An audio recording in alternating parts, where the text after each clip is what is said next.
Today's opening quote is, "You are only successful in the areas of your sacrifice." T.D. Jakes.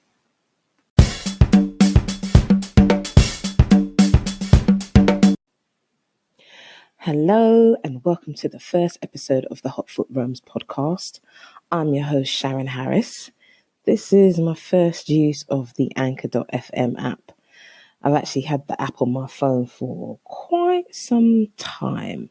I heard about Anchor from Gary Vaynerchuk, Gary V, and I thought, yeah, I'm going to start a podcast. But it's taken me about a good 2 years to actually put one foot in front of the other and make it happen. So, welcome one and all, including myself, to the Hotfoot Roams podcast. As I said, I'm Sharon Harris. This is a weekly podcast about my muses on my travels, my traveling journey. I've been traveling since January 2018. I'm from the UK, London to be precise. I booked a one-way ticket from London, Brazil, to Rio, actually, on New Year's Eve day. And I was in Rio for this year's carnival, which I'm going to talk about in another episode. But yeah, just to let you know that I've been traveling since January. I've traveled from Brazil to Uruguay. I had a quick stop in Argentina. Then I went on to Chile. I was in Colombia. Oh yeah, did I mention I was in Peru?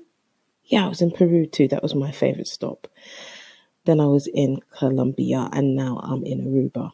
And I came to Aruba in the Caribbean for 5 days just to decide where I'm going to next. I'm like, it's 20 miles long. There's very little I can do in 20 miles. However, I've actually been here for 3 months. Yeah, or coming up to 3 months. 3 whole months of my life, which is more than half of my traveling journey to date. So, yes, I am traveling solo. I'm going to touch on all the spots that I've been to in future episodes to come. So, yeah, I'm just one random single black woman just traveling by herself. So, as I said, this podcast is all about my solo travels, and I'm going to have a few guests in the future. However, in today's episode, which is entitled Shit Happens, I do want to talk about the fact that actually some shit has happened on this amazing journey. And I didn't really want this to be like a somber episode, but I need to be real with myself. I can only ever be real with myself. So I need to share the realities of some of the shit that has happened on this amazing journey. And it continues to be an amazing journey. I know it will continue to be an amazing journey. But yeah, like I said, there's just been some shit that has happened that really did attempt to fuck up my plans. And I'm going to share that with you in today's episode.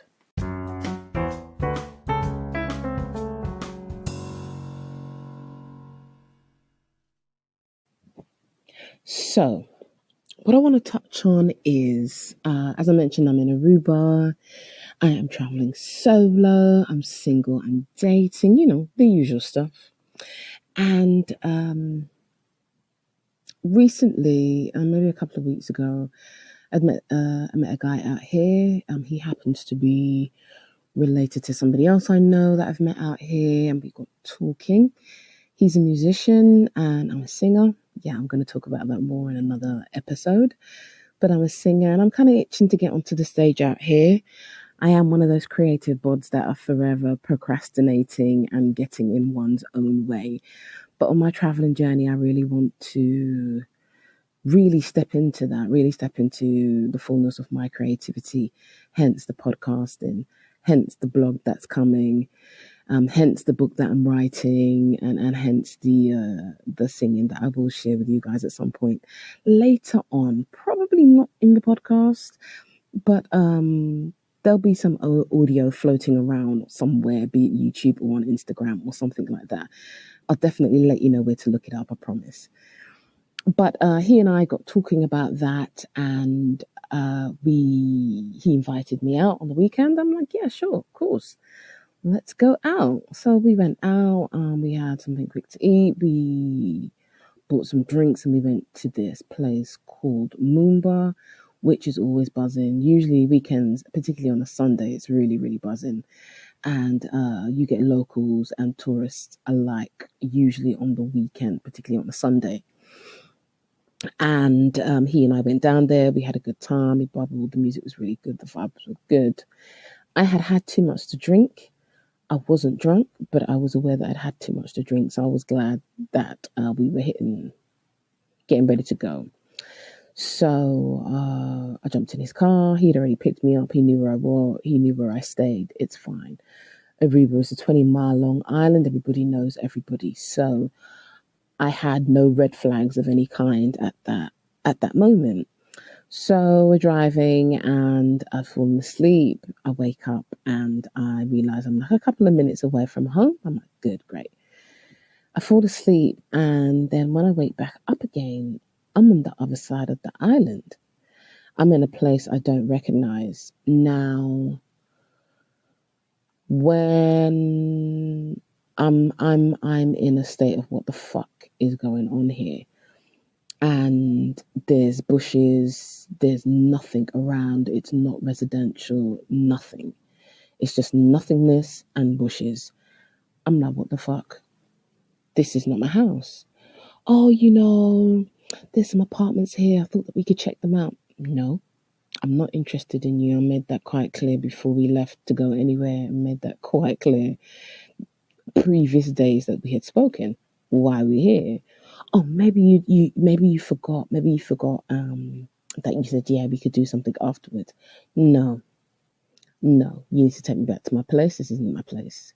No, you need to take me back to my place. And he's trying to talk his way into something of some kind. All kinds of things was running through my mind. Should I get out of the car, start walking? I didn't want to start panicking or create a situation where I'm cursing him out, he's cursing me out. Shit starts escalating into something else that I didn't want to do. And so I really managed to keep my calm and keep my composure. And was like, look, I'm not happy. I want to go back to my place and I want to go there now. And he proceeds to drive, begins to attempt to apologize. I'm not entertaining any of it. I just want to get back to my place. And it's quite a drive back. It's a real drive back, and I know I'm in the middle of nowhere. So I get back to my place, I jump in the shower, I go to bed. The next day, the reality of it all really, really hit me like, shit, I was in the middle of nowhere by myself. Nobody knew where I was.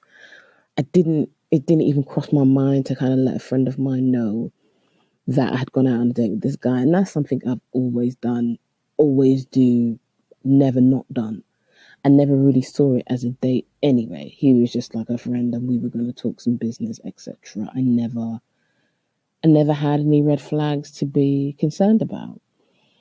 And so the next day it really hit me. I spoke to a few of my friends in the UK and just told them about what I had experienced. And to just say the least, that really rocked me a lot. It really knocked my spirit. It really knocked my confidence a lot.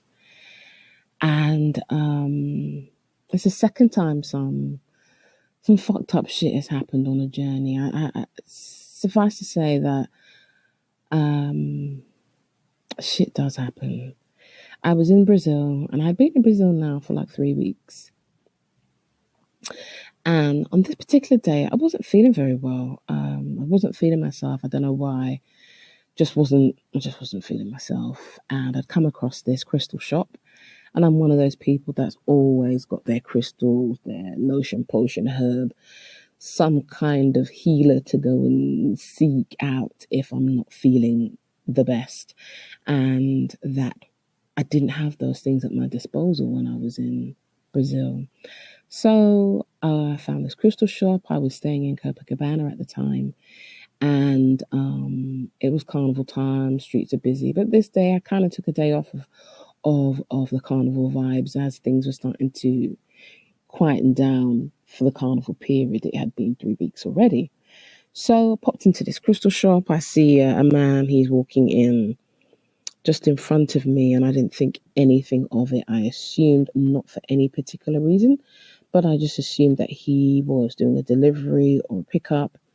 Didn't strike me as a man that shopped in a crystal shop, but at the same time, there was no reason for me to think anything other than he was popping in to pick something up. He was popping in to collect something, whatever. So I'm in the shop. I'm having a browse. I had to introduce myself to the owner. Owner said hello. I said hello back. Having a look around, and just I was like, something doesn't quite feel right. So this guy is talking to one of the female owners, and he seems a bit irritated, though his voice wasn't particularly raised. The tone expressed a little irritation to me. I was like, you know what? Maybe it's my time to leave. So as I turn around, he is now pointing at his waist to what appears to be a gun to me, and he's making it quite clear it's a gun that he has. So he's demanded that myself and the two female owners go to the back of the shop while he proceeds to rob the store of its takings. And I can't articulate enough how petrified I really was in that moment. I don't speak Portuguese, and I barely understood it at that time. And he's talking to her, she's talking to him. I am trying not to freak out. I'm at the back of the shop, and my back is turned to the shop area where he is and she is, because I couldn't bear to watch what was really taking place, though I could see what was taking place from the corner of my eye. And I was trying my best to hold it together. I was very scared. I was shaking like crazy. And I kept saying to the other owner, I don't speak Portuguese. I don't know what's going on. I don't speak Portuguese. I don't know what's going on. And she was so sweet. She's like, I said, I'm scared. And she's like, I'm scared too. We're all scared. But we've got each other. Everything's going to be okay. She said, do you understand me? I said, yes. She goes, my English is not that good. But I said, that's fine. I understand you perfectly. And she goes, okay, well, everything's going to be fine. And in that moment, I'm not the world's most religious person, but I do keep God first in everything that I do. And so in that moment, I started to recite the 23rd Psalm. Even though I walk through the valley of the shadow of death, I fear no evil because God is with me. Your rod and your staff, they comfort and protect me. And I get to realize that that's actually not the beginning of the psalm. That's somewhere in the middle. It's the bit that I remembered. It's the bit that came to mind. It's the bit that I recited. When I recited it, he left. So I kind of gathered myself together as much as I could and blessed the female owners in the shop, the owners. They really wanted me to stay, and because they had contacted the police, and they wanted me to stay and be witness to that. And I couldn't do that. I had to get out of there. And so I left. So I didn't want to start running because this is in the middle of the daytime, by the way. This is in a busy high street. Police are everywhere. Security are everywhere because it's carnival time. And this man managed to walk into this shop, rob it, and walk straight back out again. Just like that. I didn't want to start running, though I wanted to run. I didn't want to bring any additional attention to myself. But I walked as fast as I could. I got back to my place. I was doing an informal Airbnb type thingy with a friend of a friend of a friend in Copacabana. And I got back to her place. And as I got in, I just burst into tears. And she, her main concern was, did anything happen to you physically, was anything taken from you? And I said, no, thank God I was not harmed physically. I proceeded to tell her what had happened, and ironically enough, I'd just come from the bank before I stepped into the shop and had a few £100 of local currency on me. So that was kind of ironic that nothing happened to me in that moment. But sometimes we humans, we come out with some strange things. When we don't know what to say in a situation, we don't know how to deal with a situation. And I didn't take offense to it. I just didn't really want to hear it, but I didn't take offense to it at that time because I was so focused on myself and how I was feeling and the experience that I had and how absolutely fucking shaken I was. I didn't have it to be upset with the person I was living with. So she said, well, if he didn't take his gun out, he probably didn't have a gun. Now, I'm in a country I don't know. I don't know anybody. I don't speak the language. He says he's got a gun. He points at what looks like a gun. Shit, I believe him. I'm not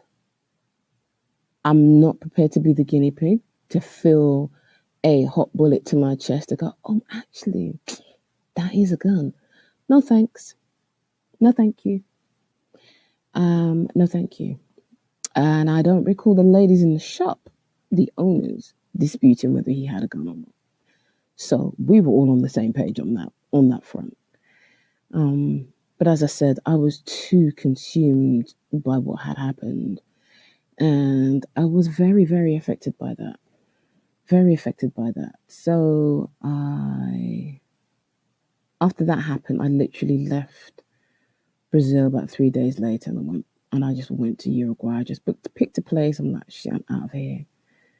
I need to get out of Brazil. I had plans to go to Bahia, but after that happened, I really didn't. I really wasn't feeling comfortable, confident, or safe enough to continue my travels in Brazil by myself. So I chose not to.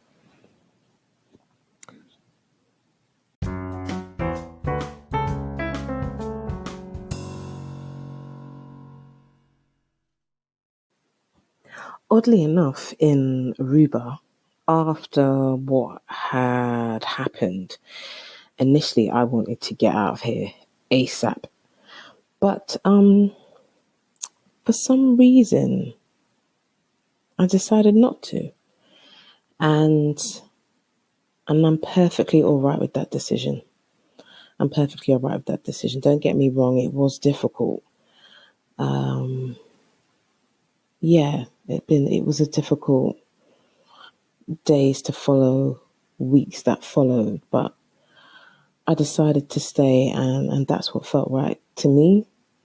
So yeah, I did what felt right to me. I didn't stay under duress, and I definitely haven't stayed in a fearful state of any kind. Yes, I have actually seen him again.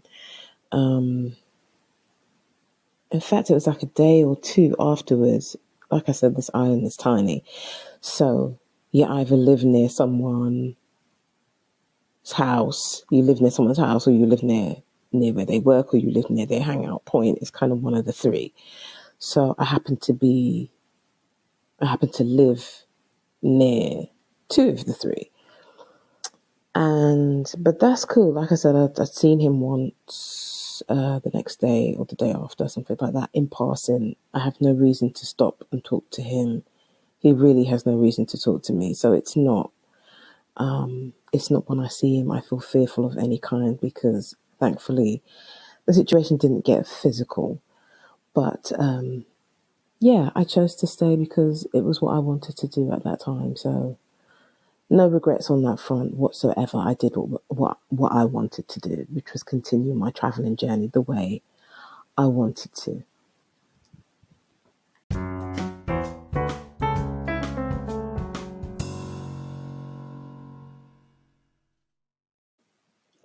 We are at the close of the show, people. Thank you so much for listening. I appreciate that very much. yeah, it's the close of the show. If you have any comments or suggestions or any questions or anything, you can hit me up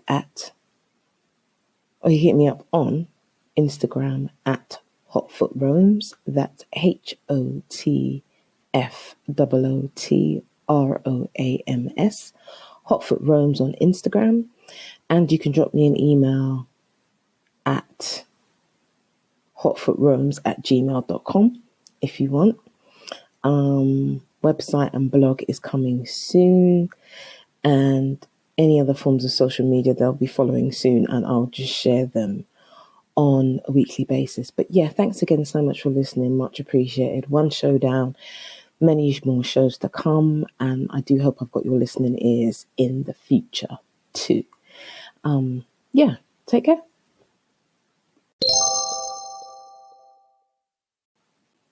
Whenever you hear this quote, just know that it is the end of the show. So, the closing quote is, "Those who roam are not always lost." Keep roaming, people.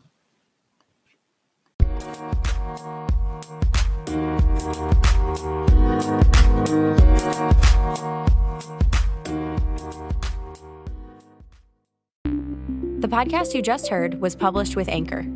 Got something you want to say to the creator of this show? Send them a voice message using the Anchor app, free for iOS and Android.